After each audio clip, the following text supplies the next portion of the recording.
Hello, APUS history students. These are your imperialism notes. Our 5 categories we're going to cover here for the 1890s: new imperialism, impulses towards new imperialism as the United States starts to get more involved, the Spanish-American War. Obviously, this is the number one example for imperialism during this time period. The election of 1900 can be considered a referendum on imperialism and additional foreign policy issues. So to get started, first our 3 essential questions. Why did we get involved in world affairs? How did we get involved in world affairs? And what was the impact on the United States and the world around us as getting involved in these world affairs? So Roman numeral 1 was new imperialism. We got 4 categories we're going to look at. Our attitudes before this period started. The reasons were pretty isolationistic. Attempts at involvement, and then foreign affairs activities. So obviously the backbone to our foreign affairs policy is the Monroe Doctrine. It basically saying we'll stay out of European affairs. They stay out of any colonization attempts here in the New World, except for the pre-existing conditions, like something like British Guiana. U.S. resorts to isolationism. A better term might be withdrawal or preoccupation with internal development, things like the Civil War. I gotta play it. I have to play it. Who was the man next to President Monroe on the previous slide and why? So please go to your study guides, which accompany this PowerPoint, and fill that out.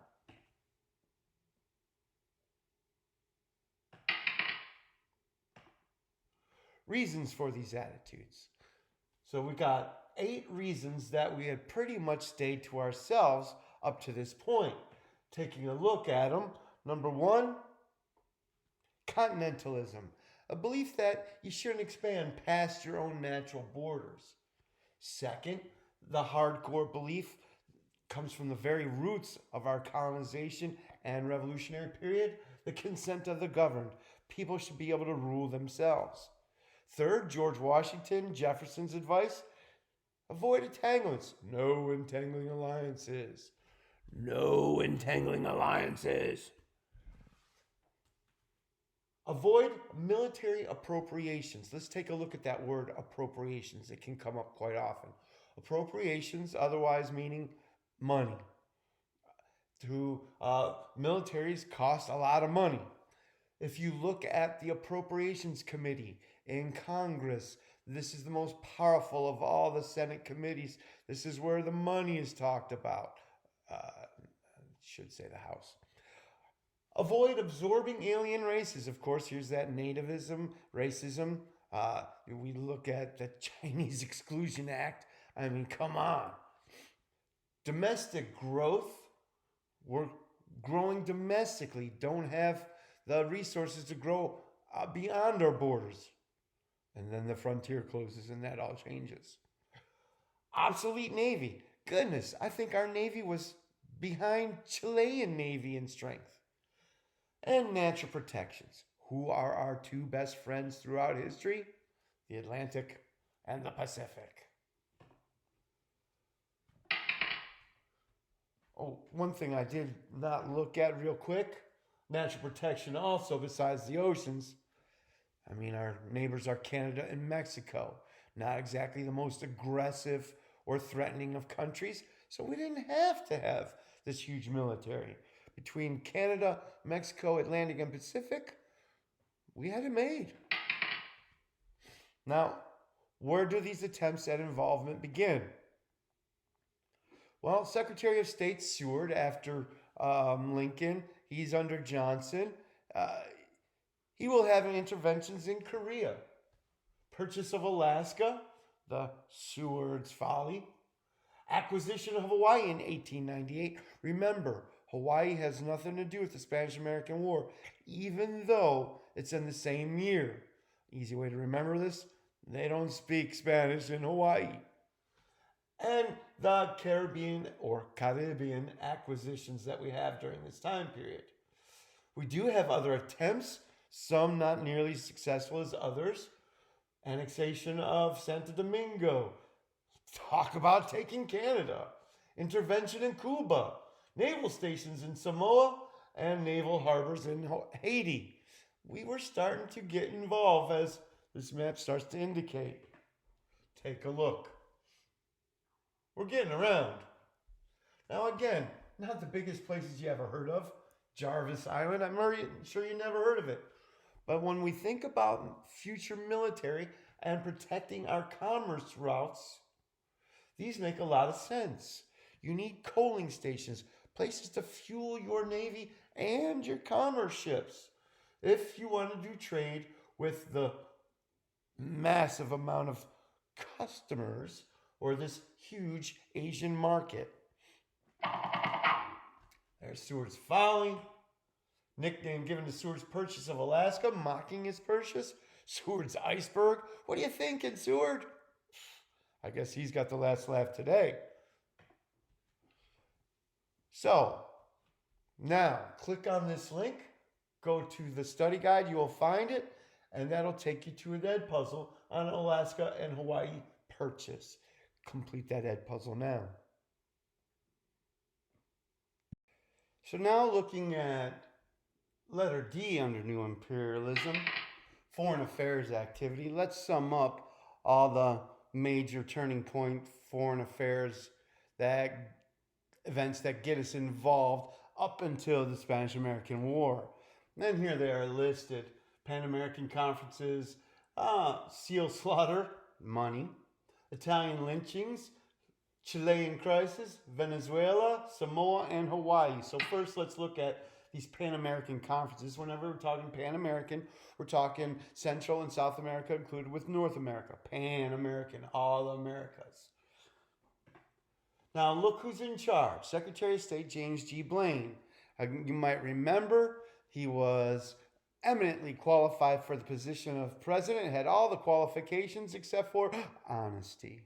Well, even though he's not the most straight shooting of candidates, he makes an excellent Secretary of State. First, he's looking at arbitration. Now, remember the difference between arbitration and mediation. Arbitration, you twist an arm. You have to do it. A baseball umpire is the perfect example of an arbiter. Or mediation, you listen and then you have to follow advice or not follow advice, whatever. It's mediation. So arbitration, that is binding. And so what we're going to look at is arbitration of some disputes and establish $100 million customs, $100 million customs union to arbitrate these disputes. So we had this pool of money to figure out who should get what, and it was binding upon the Americas. So number 2 question of your study guide, what was the real purpose of the Pan American Conference? Hint, hint, hint, hint.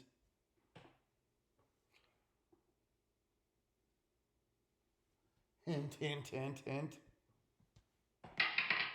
All right, seal slaughter. What are we talking about, a seal slaughter? Here we're looking at the Prevost Islands are right up here. It's not about the quality of the property as in the quality of the money. Seal hunting was big money. And the United States will see some Canadian ships claiming that the seals that they had harvested were American property. They were domestic American seals who were wandering out of bounds, and thus they're ours. Brought to international arbitration after tensions between Canada and the United States. It is ruled against the United States, and we are to pay $500,000 to Canada. Again, here we are getting more involved. Italian lynchings in 1891, New Orleans. One of the worst lynching events in American history. 11 lynched at once.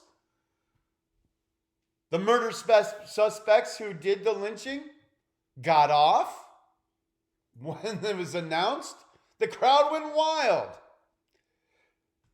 Italy and the United States do some saber rattling, getting a little close to war. We eventually pay $25,000, but you got two possible essays here.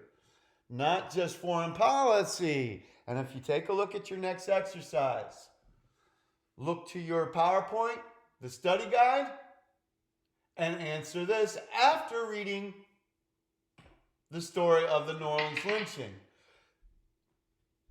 Brr, did anybody say it was a little Chile in here? The Chilean crisis of 1891. There's a saloon, and here's a little hint. You know when they say, hey, you can see the world in the Navy, and you can. But I'm going to tell you the truth. Most sailors, most of the world they see are the saloons. So the Blue Saloon is a saloon in Chile. Coming out of the saloon, probably a little drunk, couple sailors spit on the statue of a Chilean hero. Not cool.